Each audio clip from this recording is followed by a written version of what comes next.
Hello students, today we start nutrition in animals lesson 2 class 7th part 2nd.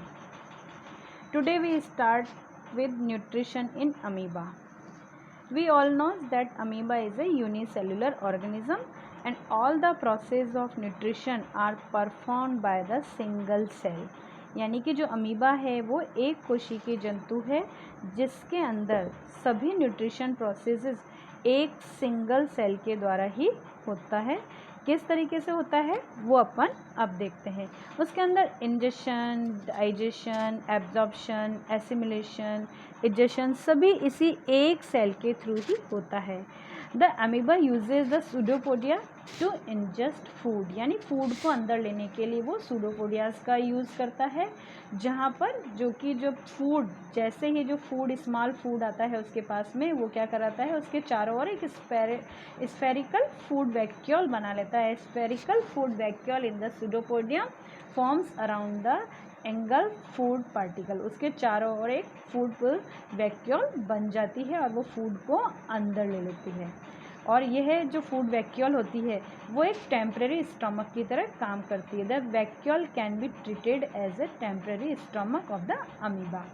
Then second is the digestion. The food vacuole releases special digestive chemicals called enzymes, यानी जो food vacuole है वो special digestive enzymes निकालती हैं जो कि इस food को क्या करती हैं, ब्रेक डाउन करती हैं और स्मॉल सॉल्युबल मॉलिक्यूल्स के अंदर चेंज कर देती है। Enzymes break down the captured food into the small and soluble molecules. Digestion in the amoeba takes place inside the food vacuole, यानी जितना भी डाइजेशन होता है वो फूड वैक्यूल के अंदर ही होता है। Then absorption will be done. The digested food present in the food vacuole is then absorbed directly into the cytoplasm to the amoeba by diffusion. इसके बाद जो डाइजेस्टेड फूड होता है फूड वैक्यूल के अंदर वो डिफ्यूज़न के थ्रू बॉडी के अंदर अमीबा की बॉडी के अंदर एब्जॉर्ब हो जाता है डायरेक्टली साइटोप्लाज्म के अंदर। Then assimilation will be done. Amoeba utilize the absorb food for the two purpose. जो अमीबा है वो जो ये फूड डाइजेस्ट होता है, जो एब्जॉर्ब फूड है उसको दो फंक्शंस में यूज़ करता है, respiration and growth of amoeba. A part of the food is used to obtain energy through the respiration and the remaining part of food is utilized to make parts of amoeba cells which is led to growth of amoeba. यानी respiration और amoeba अपनी growth करने के लिए इस food particles का use करता है। At last जो waste products of left behind the undigested food, जो वेस्ट पार्टिकल्स बच जाते हैं वो इजेशन के थ्रू सेल मेम्ब्रेन से बॉडी के बाहर निकाल दिए जाते हैं। तो इस तरह से अपन ने देखा कि अमीबा क्या करता है, सारे प्रोसेसेस या जो जितने भी सिंपल मल्टी सेलुलर ऑर्गेनिजम्स है, the process of nutrition in small very simple example is amoeba engulfs the food which is then the acted upon the enzymes inside the cell. इसमें हमने क्या देखा कि जितना भी जो फंक्शंस है वो कहाँ हो रहा है, अमीबा की सेल के अंदर। So this procedure is called as intra cellular digestion, इसलिए हम इसे क्या बोलते हैं, इंट्रा सेलुलर डाइजेशन बोलते हैं। अब हम डिस्कस करते हैं ह्यूमन डाइजेशन की। The process of digestion occurs in the alimentary canal which is a long tube starting from the mouth to anus. Humans के अंदर जो डाइजेशन होता है वो मुंह से लेकर एनस तक होता है, जिसे अपन एलिमेंट्री कैनाल के फॉर्म में जानते हैं। अब इस एलिमेंट्री कैनाल का जो स्टार्टिंग होता है वो कहाँ से होता है, माउथ से, यानी कि हमारे मुंह से शुरू होता है। Food is taken into the our body through the mouth and the teeth chew the food and break it the into the smaller particles. आप देखते हैं कि जैसे ही अपन मुंह खोलते हैं या कोई भी फूड काटते हैं तो हम किससे काटते हैं, टीथ से काटते हैं।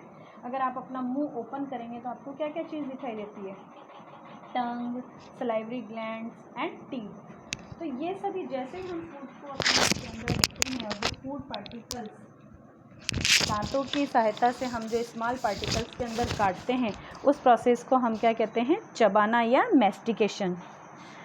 फिर उसके बाद जो फूड है वो after mastication the food is change into the semi solid form. उसके बाद वो सेमी सॉलिड फॉर्म में आ जाता है और उसके अंदर क्या मिल जाती है, सलाइवा। और सलाइवा किससे निकलती है, सलाइवली ग्लैंड से, जो कि हमारी मुंह के अंदर सिचुएटेड होती हैं और सलाइवा को सिक्रीट करती हैं। और सलाइवा के अंदर क्या, कौन सा एंजाइम होता है, टाइलिन एंजाइम्स। और ये टाइलिन एंजाइम जो होता है वो स्टार्च को शुगर में चेंज करता है। Ptyalin enzyme acts on the starch and it change into the sugar. उसके बाद जो हमारे मुंह के अंदर टंग आपको दिखाई देती है, वो टंग क्या काम करती है, इस सेमी सॉलिड फूड के अंदर सलाइवा को मिक्स करती है और फूड को बॉल्स रूम के अंदर चेंज कर देती है। The tongues roll the semi solid food non age balls and is swallowed और pushed into the food pipe. और उसके बाद जो ये फूड की बॉल्स बन जाती है छोटी छोटी, ये फूड पाइप के अंदर पुश्ड कर दी जाती है। अब इसके बाद आपको मुंह के अंदर जो टीथ दिखाई दिए, ये टीथ मेनली हमारे मुंह के अंदर 4 टाइप्स के होते हैं, incisor, canines, premolar and molar. अगर काउंटिंग में हम बात करें तो हमारे मुंह के अंदर 32 टीथ होते हैं, जो कि 4 तरह के अलग अलग दांतों के अंदर बटे हुए होते हैं। सबसे पहले जो फ्रंट में आपको 4 टीथ दिखाई देते हैं, दीज आर द इंसाइजर्स। और ये इंसाइजर्स क्या करते हैं, हमारे फूड को कट ऑफ करने का, मतलब फूड को काटने का काम करते हैं। जो भी आप फूड अपने मुंह में लेंगे, चाहे सैंडविच है, रोटी है, एप्पल है, उनको आगे से बाइट करके काटने का काम करते हैं। Second is the canine. Canine teeth होते हैं वो टीयर एंड शेयर करने का, मतलब चीरने फाड़ने का काम करते हैं। देन प्रीमोलर्स एंड मोलर्स, ये जो दोनों प्रकार के टीथ होते हैं, जिन्हें अपन सिंपल कॉमन लैंग्वेज में दाढ़ के नाम से जानते हैं, ये क्या करते हैं, हमारे जो फूड पार्टिकल्स हैं जिन्हें हमारे दांतों ने काटा और चीर फाड़ लिया है, उनको ग्राइंड एंड क्रश, पीसने और उनका मिक्स करने का, ग्राइंड एंड क्रशिंग करने का काम करते हैं, जिससे कि हमारा जो हमने फूड काटा है वो कट के पिस के पूरा तैयार हो जाए, सेमी सॉलिड फॉर्म के अंदर आ जाए। उसके बाद उसके अंदर सलाइवा मिक्स हो जाती है। And then tongue is a muscular organ, is in and important for the eating and perform several functions. ये हमारे खाने के लिए एक बहुत महत्वपूर्ण ऑर्गन होता है, जो कि बहुत सारे काम करता है। सबसे फर्स्ट इम्पॉर्टेंट इसका काम क्या होता है, सलाइवा को मिक्स करना। It helps in mixing the chewed food. चबाए हुए भोजन के अंदर सलाइवा को मिक्स करने का काम करता है। सेकेंड इम्पॉर्टेंट वर्क होता है स्वेलिंग द फूड, यानी फूड को निगलने का काम करता है। And third important work is the taste the food, यानी फूड के टेस्ट के बारे में हमें पता लगता है किसके through, as it has a sense organ called the taste birds. Tongue के ऊपर टेस्ट बर्ड्स होती है, जिनसे हमें डिफरेंट टेस्ट का पता चलता है। 4 बेसिक टेस्ट होते हैं हमारे, salty, sour, sweet and bitter, यानी नमकीन, खट्टा, मीठा और कड़वा। ये 4 जो मेन स्वाद होते हैं वो हमें टंग की हेल्प से ही पता चलता है। उसके बाद आता है इसोफेगस, यानी जो मुंह से हमारा फूड स्टोमक तक जाता है वो किसकी हेल्प से जाता है, इसोफेगस की ओर से। Oesophagus is the part of the alimentary canal that runs from the mouth to the stomach, यानी माउथ से स्टोमक का जो पार्ट है, ट्यूब लाइक स्ट्रक्चर है, वो क्या कहलाता है, oesophagus. The muscles present in the wall of the oesophagus contract and expand. जो मसल्स होती हैं इसोफेगस की वॉल के ऊपर, वो कॉन्ट्रैक्ट एंड एक्सपेंड, सिकुड़ती और फैलती हैं, जिससे कि जो फूड है वो आगे की ओर मूव करता है और फूड कहाँ पहुँचता है, stomach. This movement help in the pushing the food into the stomach. वो फूड स्टोमक तक पहुँचाने का काम करता है। इसके बाद आता है फूड इनटू द स्टोमक। कि स्टोमक के अंदर क्या होता है, जो स्टोमक है वहाँ तक, मतलब आपके मुंह से लेकर स्टोमक तक फूड को पहुँचने में केवल कितने टाइम लगता है, 6 second. Food takes only 6 seconds to travel down the oesophagus and reaches in the stomach. Stomach तक पहुँचने में केवल 6 सेकेंड लगते हैं। और जो स्टोमक है वो कैसा है, जे लाइक स्ट्रक्चर है, जो जिसके कि वॉल्स के ऊपर ग्लैंड्स मिलती हैं, जो कि डाइजेस्टिव जूस को सिक्रीट करती हैं। Glands in the wall of stomach secretes A digestive juice which have HCl and enzyme pepsin, यानी उसके अंदर HCl एंजाइम होते हैं, HCl एसिड होता है और साथ में पेप्सिन एंजाइम्स निकलते हैं। और यह जो एसिड होता है वो क्या करता है, फूड के साथ जितने भी जर्म्स आ जाते हैं उनको डाइजेस्ट करने का, उनको डिस्ट्रॉय करने का काम करता है। और जो पेप्सिन एंजाइम होता है वो प्रोटीन्स को ब्रेक डाउन करके पेप्टॉन्स के अंदर चेंज करने का कार्य करता है। Second is the duodenum. Food is stored in the stomach about 2 hours, लगभग 2 घंटे के आसपास जो फूड होता है वो कहाँ रुकता है, आपके स्टोमक के अंदर रुकता है। और उसके बाद ये फूड कहाँ जाता है, it moves to the duodenum and it is U shape tube between stomach and small intestine. आपको दिखाई दे रहा है ये यू शेप के जो स्ट्रक्चर है ये ड्यूडेनियम है, जो कि स्टोमक एंड स्मॉल इंटेस्टाइन के बीच में है। और यहाँ पर अगर आपने कभी बार देखा होगा कि हम खाना खाते हैं या नहीं होता है तो हमको वॉमिट आ जाती है। तो वॉमिट क्यों आती है, if the food is not suitable, अगर हमारे को जो फूड है वो सुटेबल नहीं है, it will come out as a vomiting, ये हमें वॉमिटिंग के फॉर्म में हमारी बॉडी से बाहर आ जाता है।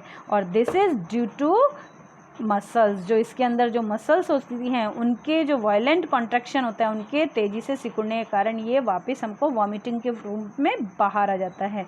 In duodenum food is mixed with the bile. Duodenum के अंदर जो फूड है उसके अंदर बाइल जूस मिक्स होता है। और बाइल जूस बनता कहाँ है, लीवर के अंदर। लीवर के अंदर डाइजेस्ट ये बाइल जूस बनता है और स्टोर्ड इन गॉल ब्लैडर, और बनने के बाद ये स्टोर होता है गॉल ब्लैडर में।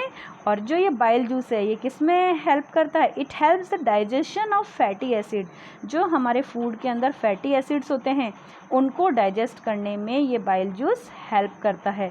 It stores the action of the acid from the gastric juice and further it is mix with the pancreatic juice. और उसके बाद ये पैनक्रियाटिक जूस के साथ मिक्स हो जाता है जो कि पैनक्रियास से सिक्रेट होता है। और फिर यहाँ पर इस पैनक्रियाटिक जूस के अंदर जो एंजाइम्स होते हैं वो इस मीडियम को किस में चेंज कर देते हैं, बेसिक मीडियम में, क्योंकि अभी तक जो स्टोमक से जो फूड आया है उसका मीडियम कौन सा है, एसिडिक मीडियम। लेकिन ड्यूडेनियम के अंदर पैनक्रियाटिक जूसों के कारण यहाँ पे मीडियम कौन सा हो जाता है, basic medium. In the small intestine जो सेमी लिक्विड आपका फूड है वो कहाँ जाता है, यहाँ से ड्यूडेनियम से स्मॉल इंटेस्टाइन के अंदर जाता है, जो कि लगभग 20 फीट लंबी होती है। The semi liquid food goes to the small intestine which have 20 feet long coiled. Then nutrients present in the digestive food are then absorbed by the villi। और फिर इसके बाद जो फूड का डाइजेशन हो जाता है वो यहाँ पे कंप्लीट होता है। और कंप्लीट होने के बाद जो न्यूट्रिएंट्स होते हैं फूड के अंदर वो विल्लाई के थ्रू एब्जॉर्ब किए जाते हैं। विल्लाई जो कि आपकी स्मॉल इंटेस्टाइन के अंदर फिंगर लाइक प्रोजेक्शंस होते हैं, अंगुली के नुमा उभार आप इसके अंदर मिलते हैं जिन्हें हम विल्लाइज कहते हैं। और ये सब क्या करते हैं, इन न्यूट्रिएंट्स को एब्जॉर्ब कर लेते हैं। The absorb food is carried by the blood to the all cells of the body. और उसके बाद जो ये एब्जॉर्ब फूड न्यूट्रिएंट्स होते हैं ये ब्लड के थ्रू ऑल बॉडी पार्ट्स के अंदर चले जाते हैं। और इस फूड से जो एनर्जी मिलती है उससे हम डिफरेंट वर्क करने के, बॉडी के सभी वर्क करने में हम यूज़ में लेते हैं। इसके बाद स्मॉल इंटेस्टाइन से जो अनडाइजेस्टेड फूड होता है वो कहाँ जाता है, large intestine। The undigested food is the remains in the small intestine then passes into large intestine। The large intestine remove most of the water from the waste by absorption। इसके बाद जो small intestine से आया हुआ undigested food है उसके अंदर जो वाटर होता है उस सब को ये लार्ज इंटेस्टाइन क्या कर लेती है, एब्जॉर्ब कर लेती है। और उसके बाद जो सॉलिड वेट वेस्ट बचता है उसको कहाँ भेज देती है, sent into the rectum. Rectum के अंदर वो अनडाइजेस्टेड फूड और जिसमें से पानी निकल गया है वो भेज दिया जाता है and leaves from the body through the anus. और फिर उसे बॉडी से बाहर एनस के थ्रू निकाल दिया जाता है। और यहाँ पर ये हमारा डाइजेशन प्रोसेस कंप्लीट होता है। Thank you.